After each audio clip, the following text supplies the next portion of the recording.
तर आजकाल चहा, कॉफी, एनर्जी ड्रिंक आणि आजकाल असे काही ड्रिंक्स आलेत ज्याने इन्स्टंट एनर्जी येते वगैरे. त्याचा हृदयावरती काय परिणाम होतो आणि त्याचं सेवन किती प्रमाणात केलं पाहिजे किंवा बंद केलं पाहिजे? ॲक्च्युली चहा आणि कॉफी जर म्हटलं ना तर मॉडरेट लेवल कॅफेन आहे त्याच्यामध्ये. मॉडरेट लेवलला ते कॅफेन पाहिजेच, कारण थोडंसं तुम्हाला ते बूस्टअप राहतं, मेंदूला तुमच्या उत्तेजित राहतं. पण आजकालचे एनर्जी ड्रिंक किंवा सतत कॉफी पिणं वगैरे जे काही कन्सेप्ट सुरू झाले तर ओव्हर झाले. म्हणजे दर एका तासाने मला कॉफी पाहिजे. प्रत्येक तुम्ही कुठल्याही हॉस्पिटलमध्ये जा, कॉर्पोरेट सेक्टर्समध्ये जा, तिथे कॉफी मशीन्स असतात. जावा, घ्या आणि हे करा. लोक असं म्हणतात की मी ब्लॅक कॉफी घेतो, विदाऊट शुगर घेतो. That's good. पण ही जर रिपीटेड तुम्ही करायला लागलात तर अति कॅफेन पण तुमच्या शरीराला चांगलं नाही. बऱ्याचदा एनर्जी ड्रिंकमध्ये शुगरही असतं, ते खूप त्याच्यात साखर खूप असते आणि मग तुम्हाला ते असं तात्पुरतं तो बूस्टअप येतो.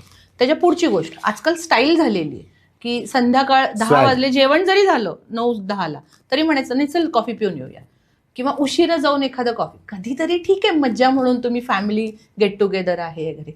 पण हे सतत जर व्हायला लागलं तर कॅफेन काय करतं, मेंदूला उत्तेजित झाल्यामुळे तुमची झोप अपुरी होते. आणि जसं मगाशी मी सांगितलं की झोप ही शरीराला खूप गरजेची आहे.